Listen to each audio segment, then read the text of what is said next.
Cathy Toupin is a certified professional neurotransformational coach who focuses on everyday folks and their families who have been diagnosed with chronic illnesses and teaches them how to manage their thoughts, emotions, and their mindset while navigating through their health challenges. Cathy lives with systemic lupus and mixed connective tissue disease. Her prolonged battle with the physical and emotional pain caused by these diseases and the side effects of medications left her feeling powerless, angry, and frustrated. However, realizing that these negative feelings were ruling her life, she decided to shift her mindset to a more constructive viewpoint. She would not allow her illness to define who she is or determine her destiny. Cathy is passionate about working with others who are going through similar struggles with chronic illnesses. To this end, she founded Coach Cathy Toupin, an organization that helps chronic pain sufferers live a full and empowered life. And with that, I'm going to hand it over to Cathy. Thank you, Linda. Welcome, everyone. I am so honored and privileged to be here with all of you today. And this is a subject that I am really, really passionate about, partly because it's a journey that I've gone on myself, but also because, I see people living with pain every day and how it actually is so exhausting and draining on them. And they just, it's just, well, you guys all know, you live with it. And so when I got invited by Louise and Linda to come and speak with you guys today, what an honor, what a privilege. And I'm just really excited to be here. So the topic is chronic pain. Don't let chronic pain burn out the beauty in your life. Cathy, I do this every single time, I swear. Everybody, if you have questions, down at the bottom, there's a chat box. So if you move your mouse over Cathy's presentation and down at the bottom, there's a chat box. If you click on that and you have a question, type your question in there. Myself and Louise will be monitoring those questions, and then we'll pop in and ask Cathy those questions at a time that's opportune. Awesome. Yep, and just interrupt whenever you want. Okay. So I just thought, I love humor, and I just thought before I got into the presentation, I would just share some of these memes with you and just bring some humor into this. So how many of you can relate to this? When you find the least painful position and then are too scared to move. Yeah. Or this. Aren't you glad you don't look like what you've been through? And finally, this one. I'm doing fine. How are you doing?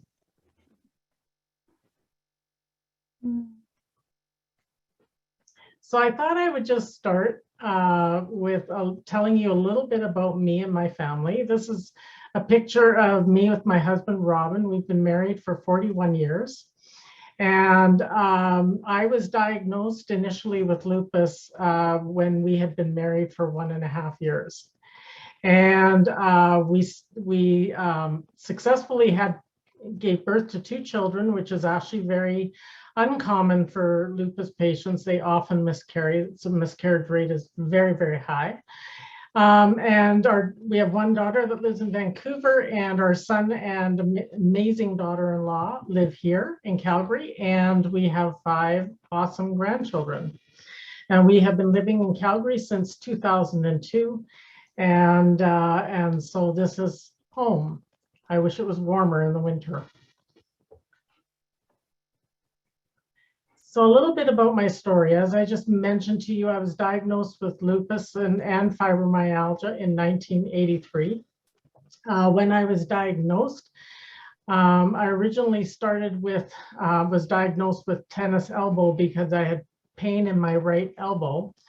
That very quickly degenerated when I became severely depressed, and I was living at home with my baby daughter, and I wouldn't get changed, I wouldn't shower, and then I started having suicidal thoughts. So at that time, I thought, this is not me. And so I went to my doctor and I just said to him, I can barely move. I'm thinking about ending my life. This is not who I am. There's something wrong more than tennis elbow. And so he did a bunch of testing, and he actually tested me specifically for lupus, and that test came back positive. And in 1983, lupus was unknown. It was very it was misdiagnosed. It's called the disease of 1,000 faces. And so the fact that I got a diagnosis as quickly as I did was an absolute miracle. Shortly after that, I ended up going into hospital because I had a grand mal seizure at work. And that was where I formally received the diagnosis from a rheumatologist that I had lupus. That became a journey of 10 years of critical chronic pain. And I ended up every year in that 10-year period being in the hospital for a minimum of a month a year. Every major organ in my body was affected. I came close to death 3 different times, and God sustained me and brought me through.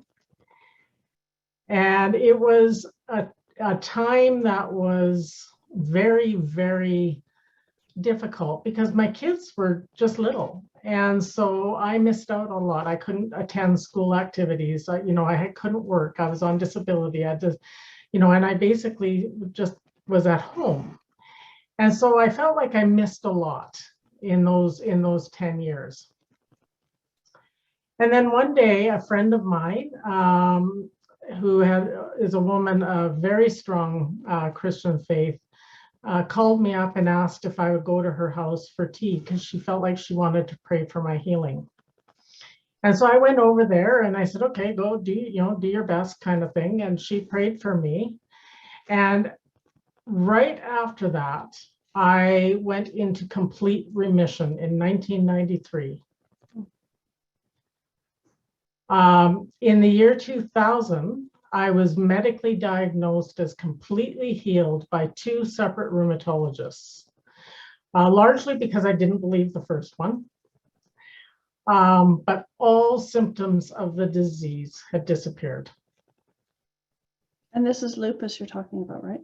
Your lupus. What's that? This is your lupus that you're talking about? Yes. Disappeared? Yeah. Into remission? Lupus, yeah. Yeah. So there was no symptoms. Like the second rheumatologist that looked at me said, if I didn't have your file, which was this thick, I could not make a medical diagnosis of lupus. He said, as far as I'm concerned, you no longer have the disease. Nice.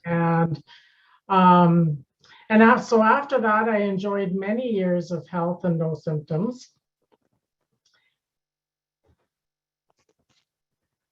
In 2019, I was re-diagnosed with lupus again and received the new diagnosis of mixed connective tissue disease. And mixed connective tissue disease is a really fancy name of just saying that there's all different parts of your body that are inflamed and out of order. And a common symptom of both lupus and MCTD is peripheral neuropathy, which I have in my hands and my wrists and my feet. Mm-hmm. When I was diagnosed with that, I was shocked. I did not know what to do. I was angry. I felt scared. I felt frustrated. I felt depressed. I felt confused. I felt betrayed. And so for 1 month after the re-diagnosis, I went to a very, very dark place with my thoughts and my feelings. And I even remember going on social media and posting about it and just saying, please just give me a month to process how I'm feeling about this, because this is not supposed to happen, right? But you know what? All of those feelings that I felt, they're completely okay. They're normal, expected when you receive news like that. After a month of processing, I remembered some really important things a lot that I had learned along the way many years earlier that I would like to share with you now. And the first thing is the illness or pain that you live with is not your identity. And what I mean by that is when I was first diagnosed with lupus, I always referred to it as my lupus. I took ownership of it. And it was like it became me. My disease became me. And I had a wonderful older lady in my life at the time who was a very good friend. And she sat me down one day and she said, "My dear, this disease does not identify you, nor is it your destiny." And so she said, "You need to stop owning it. You do not refer to it as your lupus. She said, "This is something that is a part of your life that you are currently living with, but it is not who you are. So smarten up." And I said, "Yes, Mama Norma." But I needed to hear that. I can just hear this old dear. "Now listen, dear." Yeah. Listen, dear. She was not happy with me. But I needed to hear that. It's really important to remember that who you are is different than what you live with. This is very easy to forget when you're living in a state of illness and pain, isn't it? But who you really are, who you were created to be, was someone that was that vibrant, powerful, purposeful, with a destiny. But when you live with chronic pain and chronic illness, and it just doesn't seem to ever want to go away, it can make you feel like you are less than. It can make you feel like you're invisible. Neuropathy, lupus, fibromyalgia,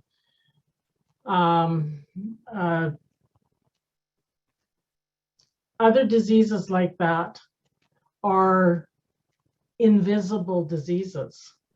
So I could be looking at you, and if it's okay, I'll pick on you, Linda. I could be looking at you, and I would think, she's perfectly healthy. Nothing wrong with her. But inside, your body is telling you something different.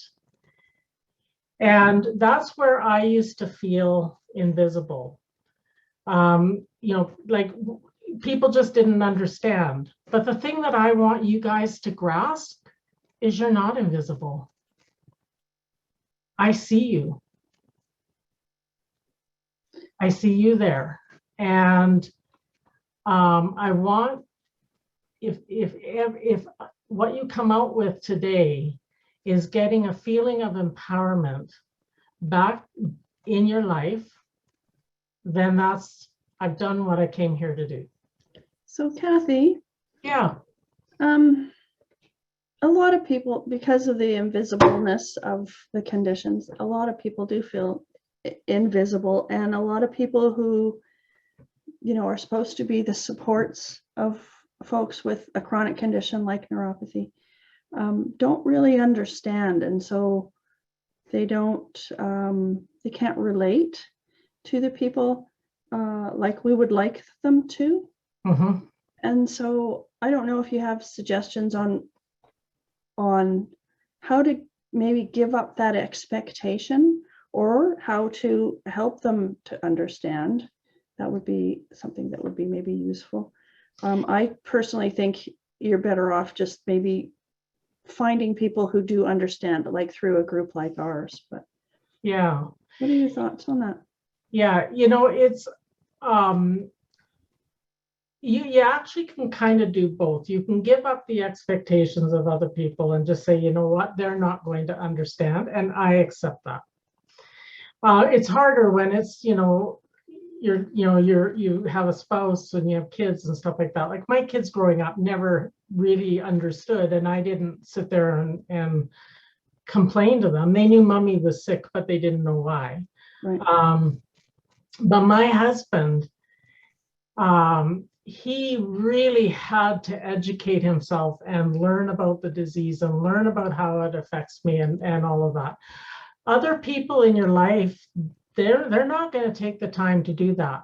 So if you're able to just say, you know what, other people are not going to understand what I'm going through, and that's okay. If they really want to know, they will ask me, and I'll be happy to explain it. And that's kind of, how I got, came to the place in my life was, no, I know you don't understand. And do you really want to? And some people actually did, and they became my support. And so I explained to them, but disease like neuropathy and lupus and all of that, those kinds of diseases and what's going on inside your body is not easy to explain in layman's terms. Yeah. And so, take that pressure off of yourself. And if you just let go of the expectation that people should understand what I'm going through, that will relieve a lot of that pressure. Did I answer the question, Linda? I think so. Yeah. I agree. You're welcome. Another important thing to remember and know is that what's going on in here is key in managing chronic pain. Everybody is going to have their good days and everybody's going to have their bad days. One of the things that I struggle with is pain in my hands and my wrists. And so I can only type for about 10 minutes at a time, and then I have to take an hour's break because my hands seize up. And sometimes I get really discouraged with that. I get frustrated. But then I remind myself, and I'm going to go through this a little bit further. I remind myself that, you know what? Okay, Cathy, give yourself a break. It's okay to rest. If it takes you 3 weeks to do this PowerPoint, it takes you 3 weeks to do this PowerPoint. Give yourself a break. And I give myself permission, and I change my mind. And so when I'm kind to myself in my mind and say, it's okay, Cathy, take your time and do this at your pace, it just changes my perspective. And let's move on. One of the ways that we really disempower ourselves is with our language.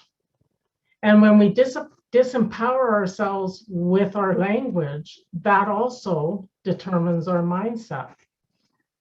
So let's just look at some of these things. And by the way, I just want to say that I have the stuff, the links to these handouts in the chat. And so at the end of the meeting, if you save the chat, it'll go into your Zoom file on your computer and you can get the handouts. If something goes wonky, then I also put my contact in there. You can email me directly, or you can contact Louise or Linda, and they can get in touch with me.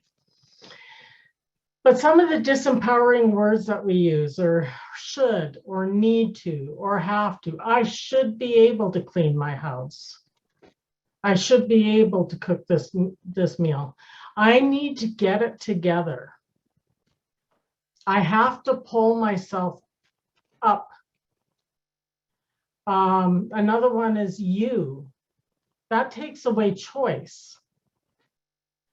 I am or my indicates emotional attachment and taking ownership. So when I was saying my lupus or my, well, back then it was lupus, I was taking ownership of that. And I was putting it on myself like a cloak. That was very disempowering. Words that end in ED, turn it into I am, and then ing, myself. Why versus how, stuck versus action, can't versus won't. Can't is a condition. Won't is a decision. So, Cathy, I'm a little confused on that. If we go back to the you, how is you taking choice away? I didn't make the by saying things like, you always do this, or and when you're using the word you're talking to somebody, right? If I say to my partner, you never listen to me, or you always do this, number one, I'm taking away choice from him, because, and it's a very general thing, he doesn't always do this, or it's not, oh, you never, like he doesn't never do things. It's taking away his power, and it's taking away my power at the same time, because I'm putting it all on him. Instead of saying, I feel, I say, you always leave the kitchen a disaster. Or, I feel like together we could do a better job of this. Okay. Does that make sense? I think so, yeah. The ED and turning it into ING, can you explain that a little bit as well? Sorry, give me 1 second. I want to think about this very clearly here. Okay. So one word is disempowered. I feel disempowered. You can turn that into saying, I am empowering myself. Okay. Okay. My mind just went blank. I'm thinking, like, what ends in ED? But that's so that's the example. When you say something like, I feel disempowered, and you change it to I am empowering myself, it changes the perspective. Or I can empower myself. Yeah. So here's some general concepts that go with these specific words. Negative affirmations. I always stop myself. It never lasts. It's too good to be true. I can't do this. Universals bring a state of overwhelm, and universals are always. This always happens to me. That's a universal. Vague terms and demands of self. Get motivated. Get your head on straight. Be disciplined. Give yourself something to do. If only, if you would just get outside and go for a walk. Right? Yeah. Get off the couch, Cathy. Get out the front door. Go for that walk. That's not empowering for me. That's saying, that's putting, what pressure on me, right? It's not encouraging me. Owning the past in the present tense. I get angry when people cut me off in traffic. Is a really good example. So to empower yourself, don't use your language to describe your past. Use it to prescribe your future. And that's what affirmations are all about.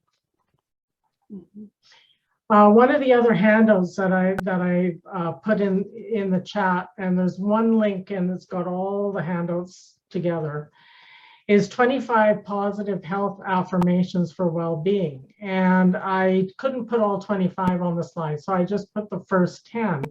But one of the ways that I constantly remind myself of the truth is by doing daily affirmations. So and I emphasize words. So my health is improving each day. My body is capable of healing. I deserve to feel great each day. It's very different than just going, my health is improving each day. My body is capable of healing. I deserve to feel great each day. Do you see the difference? You're putting emotion into it. Yeah. Yeah. And even if I don't feel that way in that particular moment, when I say my food choices are healthy and balanced, there's power in that. I love eating fresh, nutritious food. I sleep soundly every night and it feels amazing. It's not necessarily true, but if you say it over and over and you just believe it in your heart, you just, yes, I sleep soundly every night and it feels amazing. Mm-hmm. There's something that lifts up your spirit. My body is well rested. I feel like, you may feel like you got ran over by a Mack truck that morning. Yeah. But my body is well rested. You guys get it. Yeah. And there's scientific evidence too that shows that these kinds of things, even though maybe they're not entirely true, but if you can train yourself to build the emotion behind it, that positive emotion behind it, that you will become that happier person. If you yes, right? Yeah, and what it is it raises the feelings of hope when maybe you feel hopeless, mm-hmm. right? Mm-hmm. And the thing is I will be driving down the road, and I'll share a story. I was driving down the road one day and I had a conversation with somebody that didn't go the way that I had hoped it would go. And all the way home, I was saying, oh, you're such an idiot. You shouldn't have said it that way. You should have said it. And then all of a sudden I realized what I was doing to myself. And I said out loud in my car, stop it. Do not speak to yourself that way. You would not speak to your best friend that way. So value yourself, Cathy, as you value your best friend. Mm.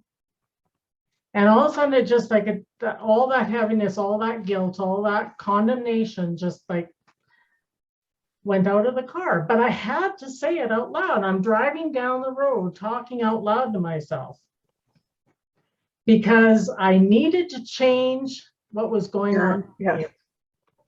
Right? Yes. So Marcus Aurelius says, you have power over your mind, not outside events. Realize this, and you will find strength. One of the things that I learned in all of my training in neurotransformational coaching is that when you change your mind about something, you actually change the cellular structure in your brain. So if you go from a negative thought to a powerful thought, in your brain, new neurons are lighting up. And there's science behind it, and there's truth behind it, and it actually works. And that story I just told you, where I actually told myself to stop what I was doing, all of a sudden I felt like, oh, you know what? It's okay. I mean, I resolved that whole thing with that person, but it lifted and changed my whole mindset and my whole demeanor and the rest of my day. If I had not done that, I would have gone home and I would have taken it out on my family. I would have felt grumpy and upset for the rest of the day. And instead, I changed the perspective and had a good day.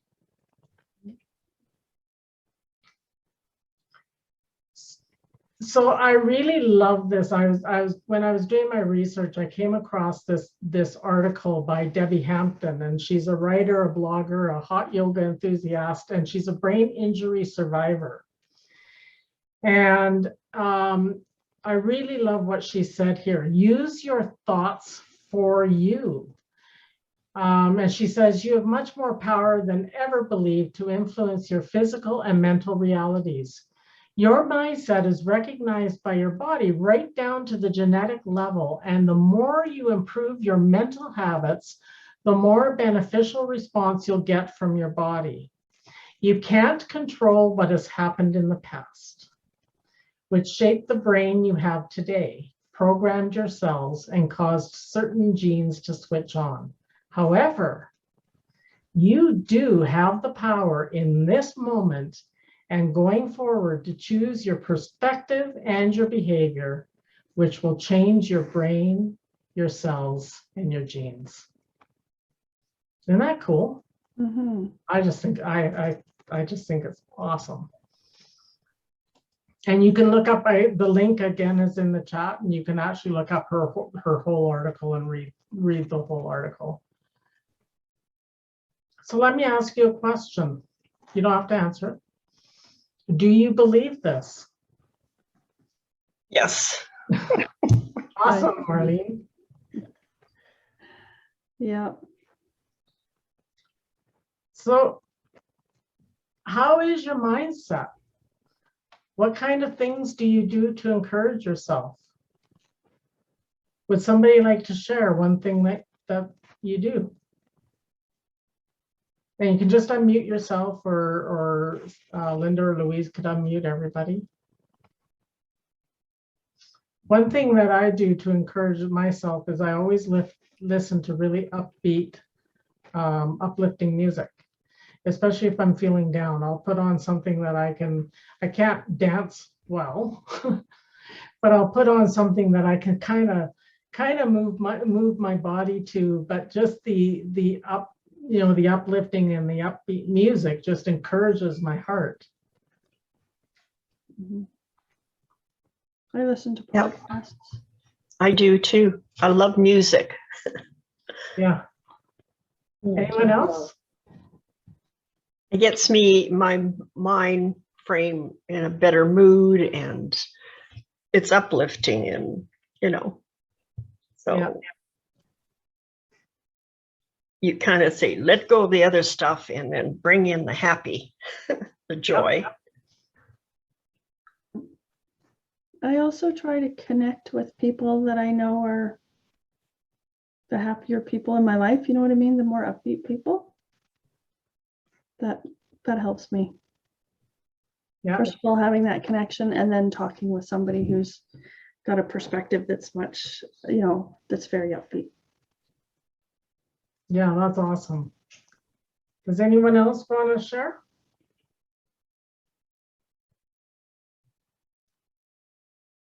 Oh, we can move on. Okay, so the second thing that I learned on my journey was identifying my feelings. And I used a tool, something like this. And this is called the Wheel of Feelings. And yes, you are getting one. How you guys feel about your illness and your pain, it matters. How your loved ones feel about your illness and pain matters. Don't dismiss it. Acknowledge it. When you acknowledge, you have power. If you don't acknowledge, or you feel like I can't talk about it, you disempower yourself. So the way this works is you pick a feeling. So these are the core feelings that we can have: mad, sad, peaceful, powerful, joyful, scared. This is all in the center. Can everybody see that okay? So let's pick sad, just as an example. So if you're feeling sad, the way you would use this wheel is you would then say, okay, why am I feeling sad? Well, you might be feeling lonely. This pandemic has really increased loneliness for people. Or you might be feeling depressed. And what this wheel does is it helps you identify what it is you're really feeling, and then gives you the ability to talk about it or write about it. And so, as I said, you guys are going to find this in the attachments. And I have used this often, and I have my son and daughter-in-law, my 3 young grandchildren live here in the house with us. And I use a simpler version of this tool because my grandson, he's 6, and he doesn't always know how to express how he's feeling. And so I'll say to him, okay, do you feel sad? Do you feel mad? What do you feel? And I'll point them out on, there's a much simpler one, as I said. And then he'll say, oh, I feel mad, and he'll point to it. Okay, well, why? Let's talk about that. And it gets him talking about how he's feeling. Well, this is an excellent tool for you to use, not only for yourself, but for the people that are important in your life, your family members. If they don't know how to talk about how they're feeling about what you're going through, this can help.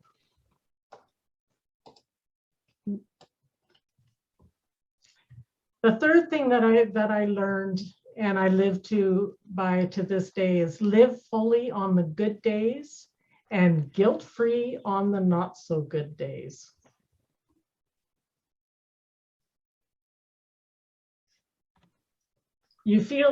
Some days you feel so great you want to conquer the world, get through a work day, or maybe just clean your house. I'm feeling pretty good right now. Well, 10 minutes later, that was fun. And then this happens. My get up and go got up and went without me.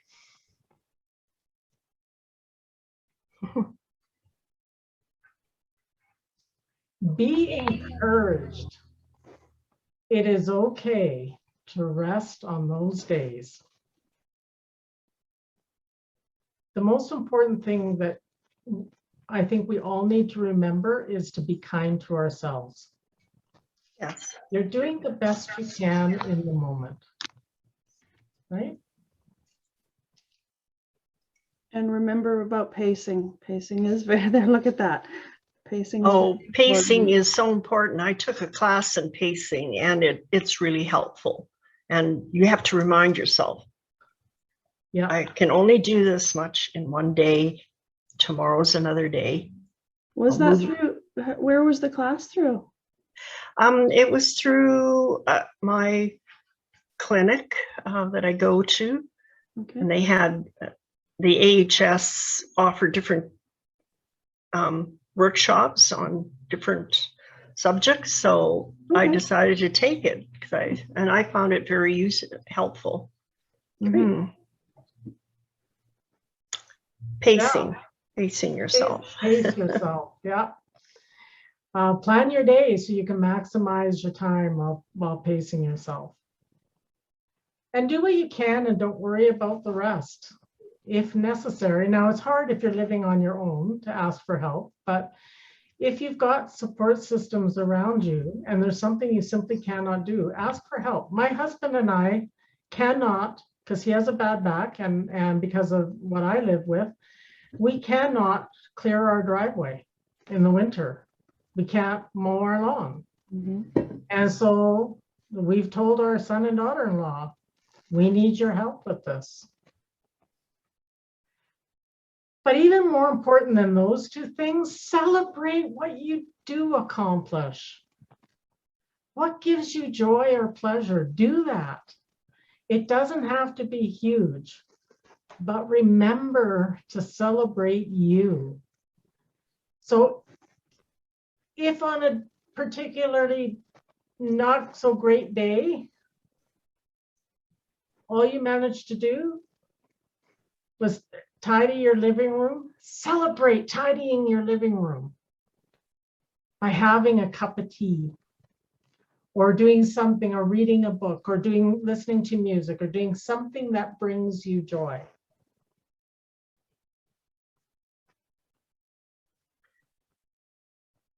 I'm teaching that to my grandchildren right now, is to celebrate the little things. Right. And find joy in life again. So what brings me joy? For me, it's my family.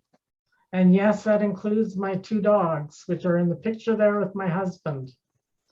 This is my beautiful daughter, Crystal. She lives in Vancouver. She also was diagnosed with lupus quite a number of years ago, and she's been in remission for many, many years. Over here, you can't see my cursor, but the good-looking guy with the beard is my son, and beside him is his lovely wife, Catherine. And down below them are their 3 children. Caitlin's in the middle. She's 11. Allison is 8, and Tyler is 6. And they are my world. And over on the left, underneath my daughter's picture, is the young couple that you see there, Elan and Travis.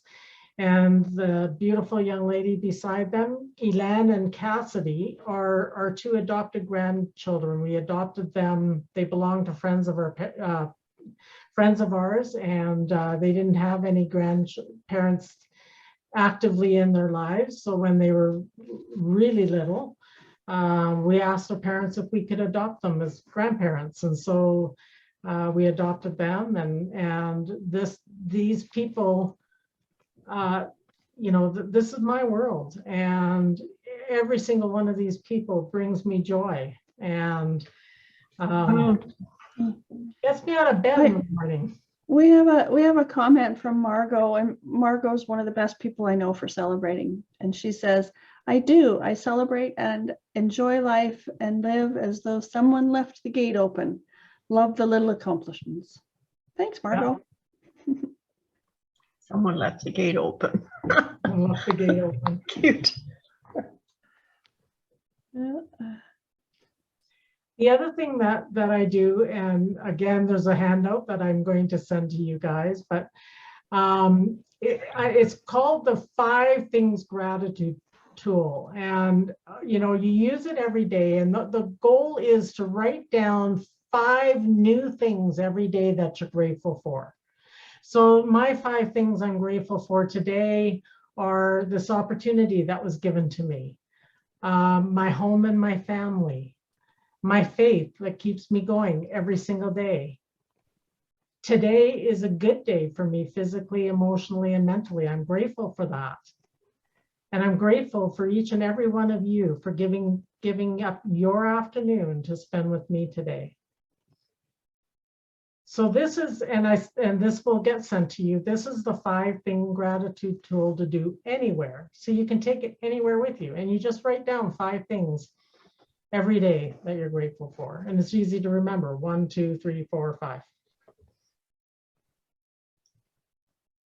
And the reason I say new things is because it's easy to slip into a pattern of, I'm thankful for God, I'm thankful for my family, I'm thankful for my house, and do that over and over and over again. So that's why I say challenge yourself and come up with 5 new things every single day. I've tried many times to start a gratitude practice, and I always slip into that.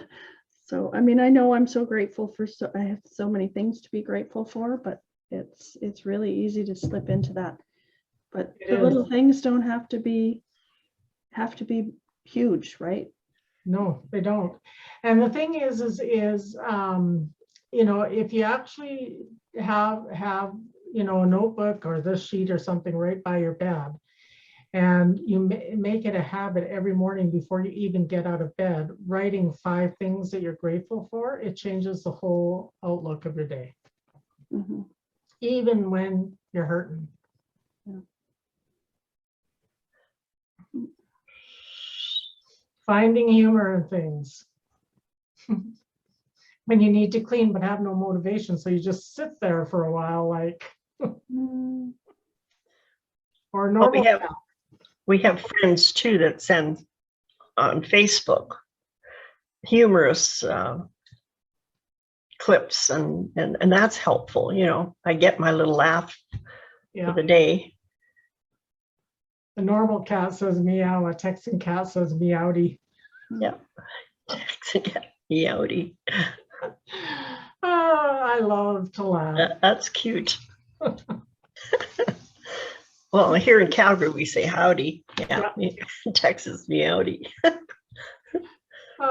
Reading a good book. What brings you joy?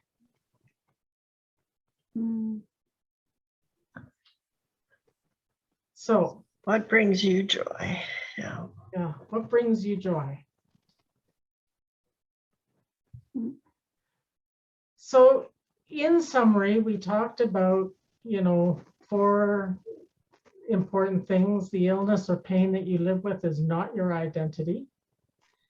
Your mindset matters, and when you change your mindset, you actually change the cells in your brain.